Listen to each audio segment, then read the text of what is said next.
from the community. We've heard this question before. We'd like to know your stand, your position on the U.S. stand on this ethnic cleansing/genocide that's happening, and what would you do? What would you advise if you were able to affect the change right now? What would your stance? What would your change be? And you're speaking specifically of the genocide going on Yes. right now. Yes. Overall, I do need to improve relations with Iran, and I would oppose any group. It doesn't matter what country it is, whether it be Iran, Syria, anywhere. But those genocides, we need to use any economic pressure that we can use. Obviously, we're not. My party, we have a very non-interventionist, so we don't want to use the military or the strength of that. But the United States has a lot of power in economic powers and many things that we can do just through diplomacy. And now I'll be honest with you, I'm not completely familiar with all the reasons going on in that country. But if we can support them in a humanitarian way, no matter where it is, Syria or anything, if we can start supporting things in a humanitarian way instead of an enforcement of a military arm, we can do a lot more to change, I think, any of those types of situations.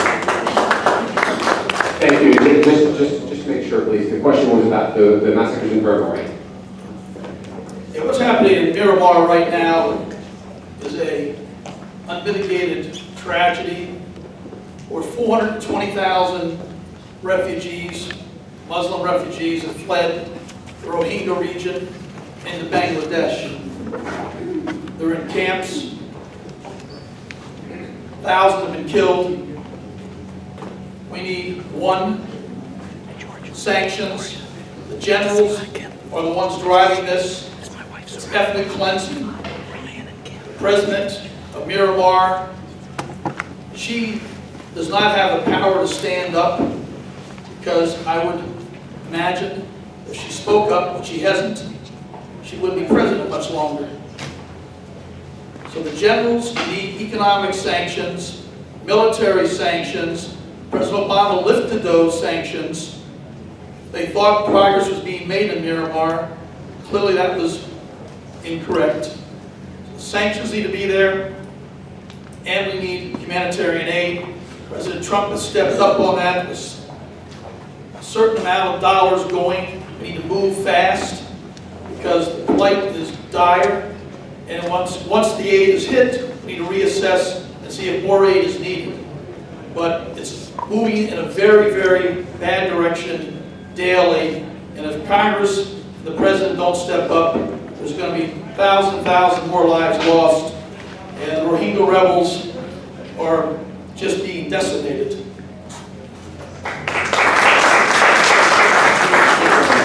Yes, as I look at the history of America, there have been opportunities. I'm going to talk, actually, approach this from a little bit higher level. There have been opportunities opportunities in American history where we've been able to provide the moral leadership necessary for the rest of the world. And this is one of those opportunities I think we need to seize on it. But I want to go one step beyond, because I think what the main problem is, especially with Muslim countries and as we see in the Middle East, is for the United States to be very clear about allowing certain countries and certain regions to have a place at the table to address their grievances. That's why I am going to be pushing hard, for example, for a two-state solution in the Middle East. It is time that we are able to, and the United States takes that moral lead, that we can sit down and present to the rest of the world that we are not going to ally with any specific region or country, but that we are going to treat everyone equally as we expect to be treated here. And we're going to show that there are humanitarian efforts. We're going to show that, I think, at the UN. We need to do this. Now is the time where we can really come out in front and say that every person is going to have a voice, and every person is going to have, every country is going to have a place to bring their grievances. And I think for the United States specifically, it needs to start with that debate. Now, if you think about it, it might not seem connected, but it truly is. The United States needs to be able to stand up and say that we are going to start looking at every country equally, and that we are going to push for a two-state solution. And I think that will go a long way in sending the rest of the message to the world is that we are standing once again for justice and taking more leadership for the Muslim community. Thank you. I would just echo the comments that we need humanitarian aid and sanctions where necessary. I had the honor to work on foreign ops appropriations when I worked for a member of the Appropriations Committee. That's the committee that funds every cent of foreign aid, humanitarian aid, and military aid around the world. And the United States, I learned, could be an enormous source of good, of charity, of assistance, in terms of equalizing, leveling the playing field around the world, and lifting up communities and nations that are impoverished or that are under apartheid. And that's the work that I think needs to be done going forward. And I've actually done that work. And I hope to have the opportunity to go back to Congress and do that work once again. Thank you. Let me say that I think David Trone actually accurately described the current situation in Burma and with the problems that we have with the Rohingyas that are being ethnically cleansed. Certainly those are the right approaches that we need to take. We need to reimpose economic sanctions. We need to put more political pressure on the president to have her stand up to the military. That's going to be necessary. But we also need to understand the root cause of the increased ethnic violence that we're seeing there, and we should expect to see throughout the world. We have, unfortunately, a leader from our country who is going around advocating for increased sovereignty based upon nationality, which is going to increase the amount of ethnic division throughout the world. We need to counter that. We need to make sure that we emphasize to everybody that all people should be treated equally everywhere by their governments. We need to make sure that we don't have a leader that goes to the UN and talks repeatedly about sovereignty, sovereignty, sovereignty, which is a code word for dictators get to brutalize their people and we will do nothing about it. We need to stand up with a diplomacy-first policy. It has to be diplomacy. You cannot solve these problems militarily. But we need to have a diplomacy that says we care about ensuring that ethnic cleansing does not occur, and if we don't have that leadership on a national level, you can expect to see more situations like this, unfortunately. So, I agree. Economic sanctions, diplomatic pressure, humanitarian aid is all required. Thank you very much. We have three very important questions in our views and in my views, if you don't mind. So we'd like to ask a question about CD, right? It's been on the minds of a lot of our community members, and it is something that's important to look at. So one of the questions is, what do you know about it in our county, in our state, and what are your views on it, and how can we ensure that our rights as citizens of this country are not taken advantage of or mismanaged? Could you just explain CD? Spell it out. People might not know. I countering the violent extremes. So CDE is Countering Violent Extremism, which is a federally funded program that works with local law enforcement in an attempt to, the supposed guide of the program is to counter violent extremists. Sounds like a good goal. Unfortunately, it has been misapplied and it has targeted the Muslim community in particular and what we need to do is emphasize that we need to treat all citizens and all residents in this country equally, fairly, not based upon their ethnicity, not based upon their religion, not based upon their color of their skin, but based upon their actions. And if somebody commits a crime, then we should take action. If somebody states an intent to do a violent act, that perhaps should be something, that is something that we need to consider and be aware of. But we should not have people targeting mosques. We should not have people, we should not have our police forces targeting the Muslim community in particular, which is what is happening in Countering Violent Extremism. The program has been very poorly run. They've had instructors come in that have preached hate and racist ideas. Those instructors should not have been allowed in that program. The program at this point probably just needs to be terminated. We need to find another way to deal with the problem. it's not new, and as I mentioned before, on September 11, 2001, I served as senior counsel to the ranking Democrat on the immigration subcommittee, and we saw people being targeted, right, because of their country of origin, because of their religion, because of the vowels, number of vowels in their name, right? And my boss at the time, and I wrote her speech, she got up on the floor of the House of Representatives and said that immigration does not equate to terrorism, and national origin does not equate to terrorism. And so I think that you have to be increasingly vigilant, not just of what's going on in the communities, but how government responds to real-world challenges. And whether or not our elected officials, our members of Congress, our community leaders are standing up and holding government accountable so that it doesn't target people unfairly and discriminatorily just because of where they came from, or who they worship, or what they believe, or their last name. So I've been involved in that my whole career, and I hope to carry that work on in Congress for you next year. Thank you.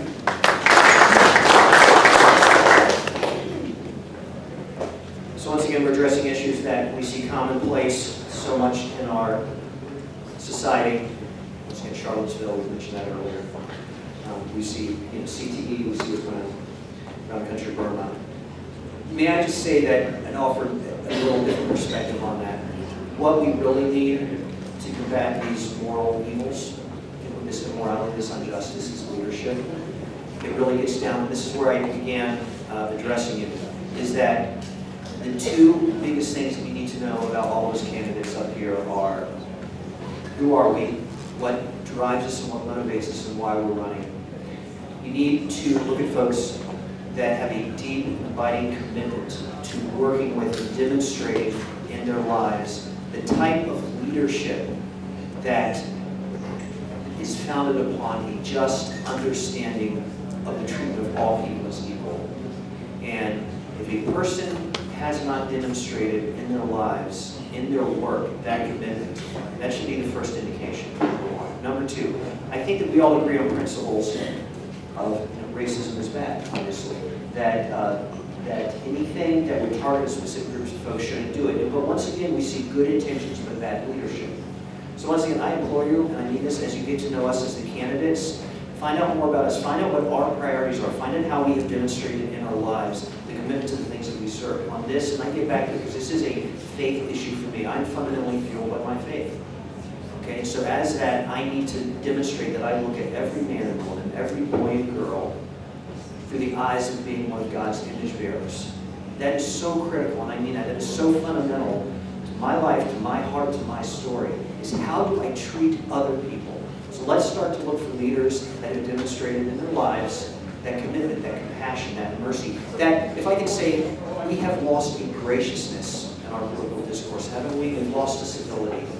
And it's not going to continue to get any better until we start putting people in office who will rise above it. And I want to do that. I want to demonstrate that to you. So thank you.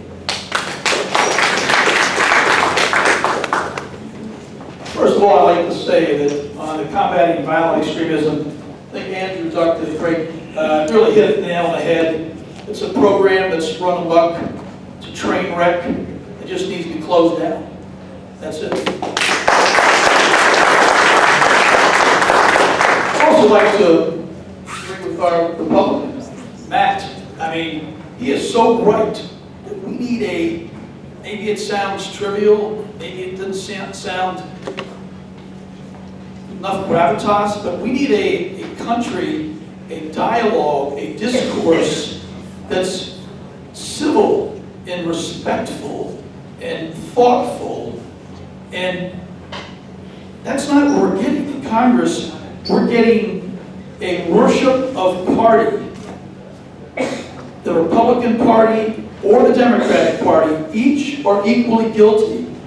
We need to pull together, and we should be working for one party, the party of America, the party of inclusivity, the party that got us here, and why we are the greatest country in the world, that so many immigrants want to come here and should come here because of what this country has to offer, its goodness. And We're not speaking to that enough. We're not celebrating that. We're just speaking to the ugliness by a few, a very few. We're just wrong.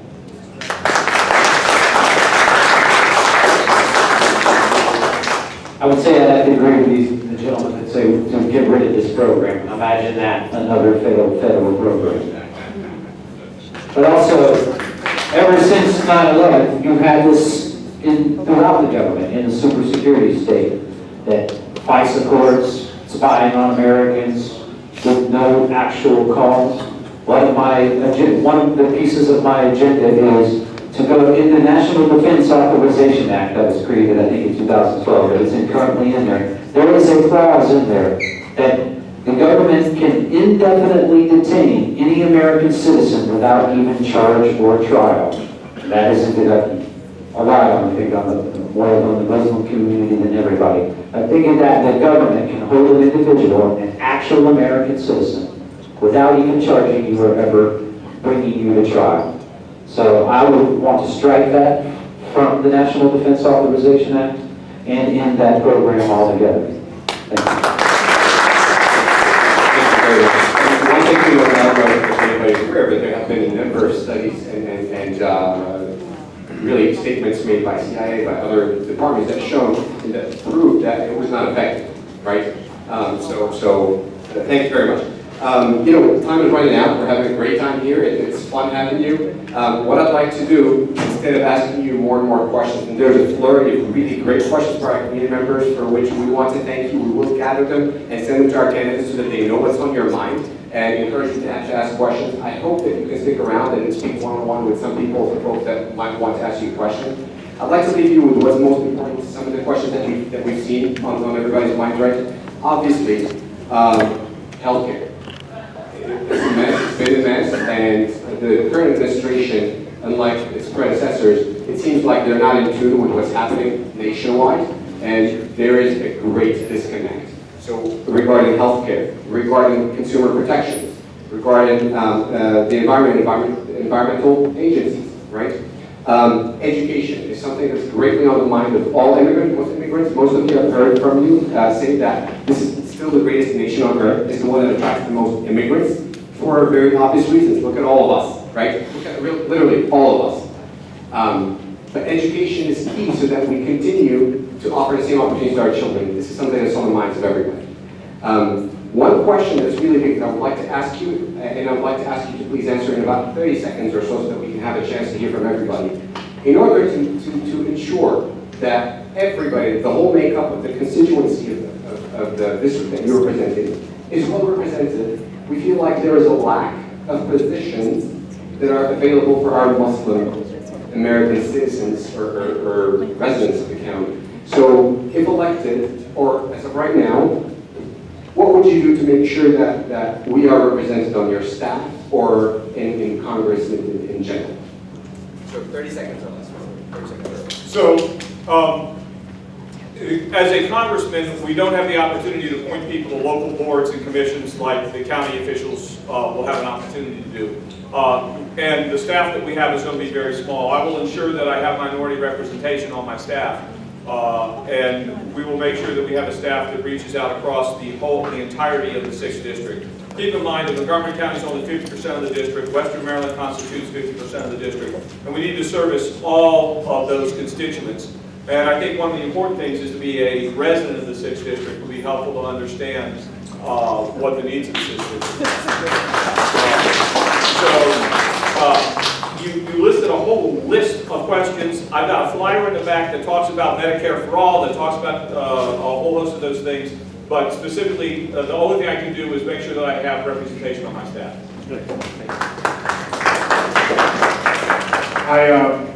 Throughout my career in the House and the Senate, have been very focused on having diversity in my office, but also as a member of the Senate has advice and consent over gubernatorial appointments to boards, commissions, cabinet positions. I've been very, very conscious of whether or not those appointments are diverse, whether they represent all of the different facets of diversity, not just racially but geographically. And I think that that's very important in terms of government actually representing and looking like the community that it represents. So I've been very focused on that throughout my time in the House and the Senate. And going down to Capitol Hill, I certainly will be in Congress. Thank you.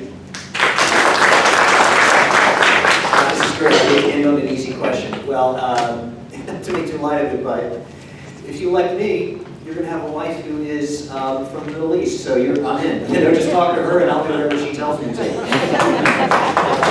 But seriously, I just want to say this. One of the things I'm most proud about my campaign is that the people who are running my campaign, the team around me, are mostly female.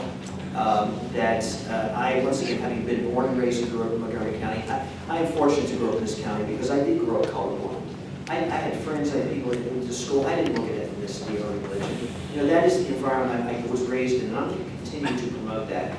You know, if I were to have the honor and the privilege of being your next representative. Thank you. As I mentioned earlier, at Total Wine, our company succeeded because of our people. Our people are phenomenally diverse. We are, as I said, a United Nations, and the proof's in what you do, and you realize the value of making everybody stronger. I just spent 2 days in New York City at the Atlantic Council, where I'm a member of the International Advisory Board, learning more about foreign affairs, listening to 20, 30 speakers, and I was struck by Justin Trudeau, who was honored on Tuesday night, and Prime Minister of Canada, and he made a very clear point that the diversity that he's brought to his cabinet, racial, sexual, religious, etc., is made it so much more stronger, so much more effective and inclusive, and that's a good example. I agree with that. This is an easy question, for sure. But also part of having your representation, you know, in our two major parties, when they get to Congress and how they're really represented, is the lobbying groups and the people who fund them. Go see that, and that's who they end up representing. So, but the easy part of that question is, come volunteer for my staff, because I don't get the same amount of money. You know, the party doesn't do a lot of good chunk dough for me to do it. So come volunteer. I am one of the actual members of your community. So come volunteer, and if we make it there, I'll be happy to appoint several folks from all the groups. Who you appoint is the people that get you there. So help me, like I said, to change and end the reign of this ruling establishment, and we can do it together. Thank you. Thank you very much. Gentlemen, we want to thank you again for your presence.